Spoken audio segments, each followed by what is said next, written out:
Kenya plans to submit a raft of new revenue-generating measures to lawmakers by the end of October to support its fiscal consolidation efforts, even as it encounters protests from citizens against high living costs and separate levies that were introduced earlier this month.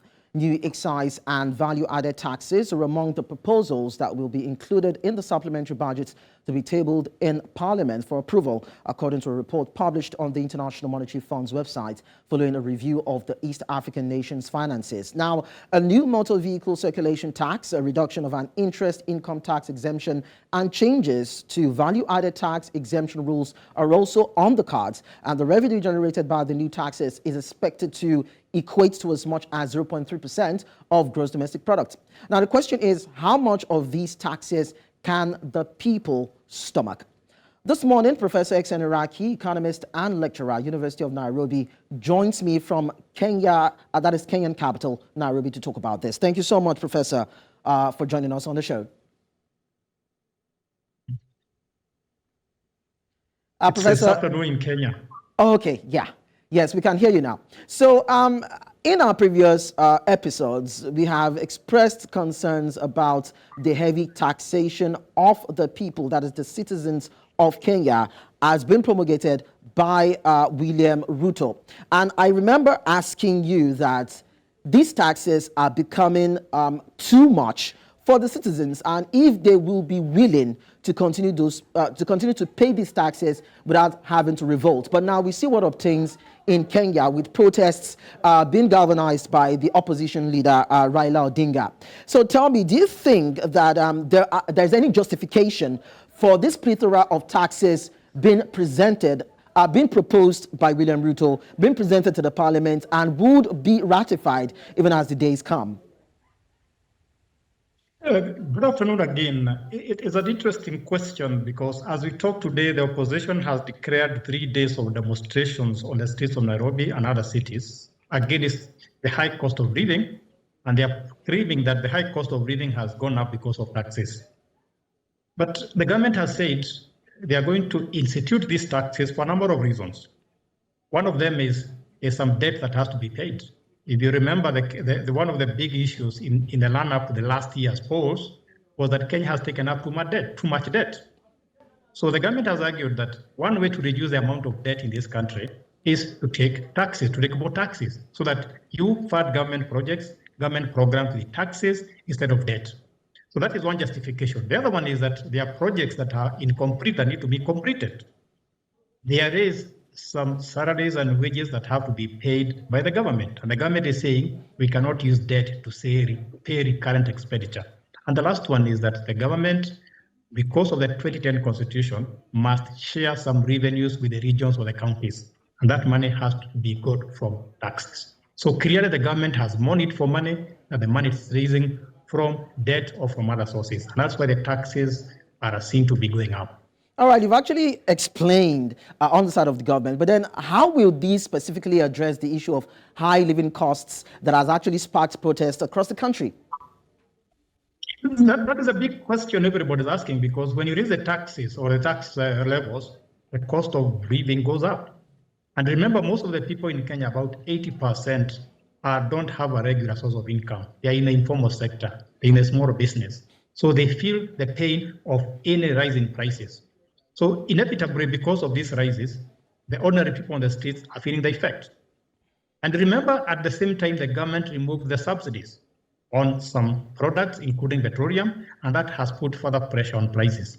So the government is finding it very hard to justify the rising taxes, when at the same time is saying we are going to take care of the vulnerable members of the society. And what IMF is suggesting is that maybe we should bring back some subsidies that are targeted on the vulnerable members of the society instead of everybody getting subsidies. But for now, we don't have a clear-cut answer on how to address the rising cost of living because of higher taxes.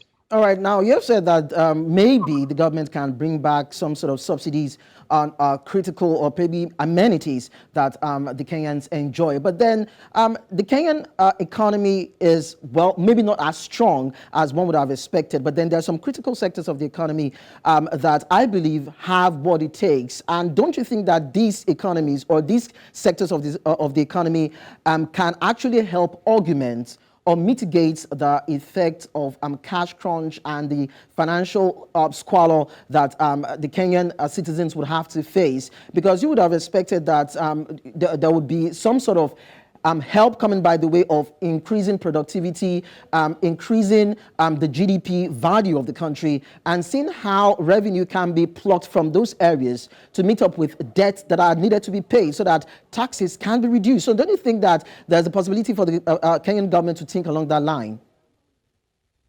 It's an interesting question, because if you talk to the government, they have been arguing that we are not really doing away with the subsidies. We are trying to subsidize production, not consumption. And the government has been subsidizing fertilizer since it came to power to make sure that farmers have fertilizer, they can go to produce more. And if you produce more food, then the pressure on prices will go down, because food is a very big factor in terms of cost of in terms of inflation. But I guess one of the areas we need to focus more, I agree with you, is on productivity, particularly in agriculture, because about a quarter of the Kenya's GDP comes from agriculture. We can also focus on areas like livestock, areas like ICT, where Kenya is strong. So I think at the end of the day, the best solution to the problem we are facing in this country is to streamline the economy so that there's more efficiency, there's more growth, there's more productivity, the economy expands, and then we get more money to pay for salaries, to pay for wages, and very important, to pay for our debts.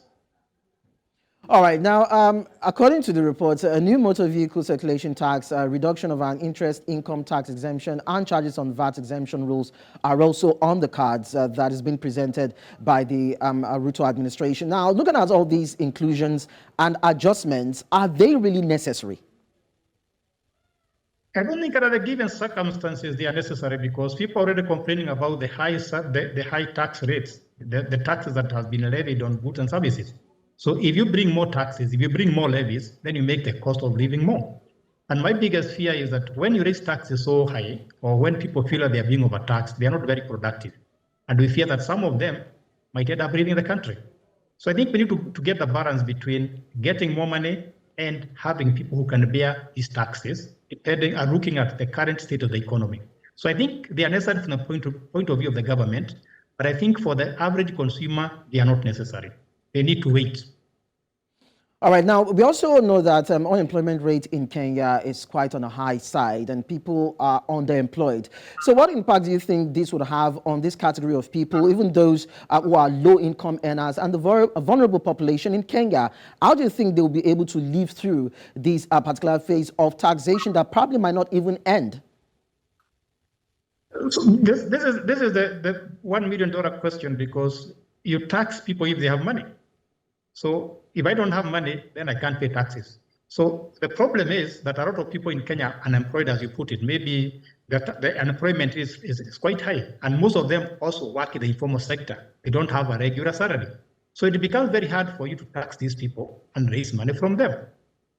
So it's probably an egg and chicken situation. People should get money, they should get jobs, they should get sources of income, then you tax them.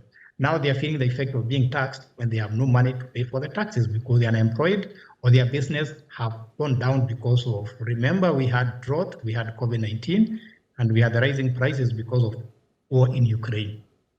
All right, this now brings me to the next question, Professor. Now, the planned levies are in addition to those included in the nation's recently approved 2023 Finance Act, which have been temporarily placed on hold by the High Court, pending a challenge by civil rights groups and other organizations, according to reports. So I'd like to find out from you, what were the arguments presented in court in reaction to the new tax laws? And were there even consultations with the citizens, the business community, even civil society organizations about these new taxes before they're being enacted into law? There was a very big debate in Kenya about the new finance bill. The churches were talking about it, the civil society was talking about it, people were talking on the streets, there was discussion in parliament, but the government was very adamant and said we are going to pass the finance bill as it is because the government needed money. So at the end of the day, the debate was very heated, but the government seemed to have won the day. Then what happened is that the civil activists took the new bill to court, and it has been put on hold. And the issue that the judge looked at was very interesting. He says that if the finance bill goes through, then the citizens are going to suffer because of a law that is not properly constituted. So he put it, the judge put it on hold, but the government is still trying to go around that law by making sure that they can raise money through alternatives. And I guess that's why they are coming up with new levies to take care of that.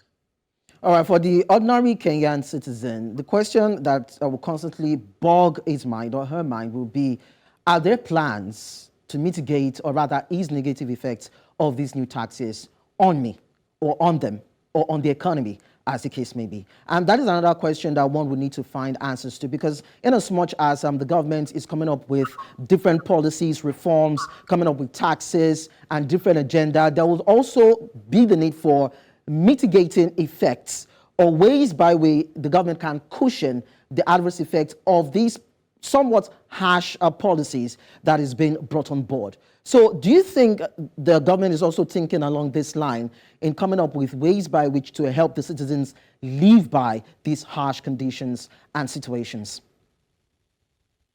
The government has come up with very convincing ways of mitigating against the price hikes and the high cost of living. That's why the citizens are not very convinced. And that's why IMF is saying that if you have to come up with subsidies, they must be targeted to the vulnerable members of the society. Remember, we are not like the developed countries where there are welfare checks or people get food stamps, people get subsidized housing. We don't have such policies in this country. And that's the reason why the vulnerable members of the society are feeling the effect. Maybe as time goes on, the government is going to come up with the concrete measures to make sure that the vulnerable members of the society are going to be protected against the inflation and the rising cost of food, the rising cost of housing, and the rising cost of goods and services in general. But now we don't have clear-cut policies that are helping the ordinary citizens go through this rising prices. All right, let's look at it from another angle. We are aware that Kenya is at high risk of debt distress and has actually signed up to a 4-year IMF program to help reduce its vulnerability. Now, economists say that Ruto is just being desperate, not in tune with reality, and that those taxes are not needed, or maybe even if they're needed, they are ill-timed, draconian, and poorly implemented. So I'd like to find out what you think about that. So what's worrying ordinary people on the streets of Nairobi and elsewhere is that at the end of the day, nobody is against taxes being corrected. But people are wondering whether that tax will be put to the right use. So I don't think people are against taxes being raised or more taxes being raised. I think the biggest issue is whether that tax will be put into the right use. I know the IMF is saying that at the end of the day, we need fiscal consolidation so that we raise more money from taxes. But there are alternatives that we can get, and the politicians and other leaders in Kenya have proposed. For example, why can't we have some of the waste the government reduced? Why can't we have some of the services that are shared between the county government and the national government done by one person, by one entity? And very important, why can't we postpone some of the projects that the government is having so that we reduce the demand for money?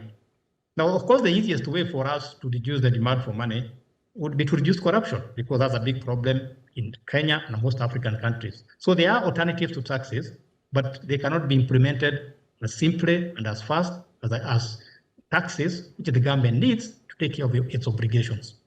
All right, so now talking about eliminating corruption, mismanagement of funds, and accountability, how do you think that President William Ruto should go about this? And I think the government has been talking about making sure that all the resources, all the government revenues, all the resources of the government are put to the right use. I've had him talk about it in public. His ministers, his officials have talked about it. But we are waiting to see what will be done to make sure that there is less waste, there is less corruption, and money goes to where it is supposed to go to.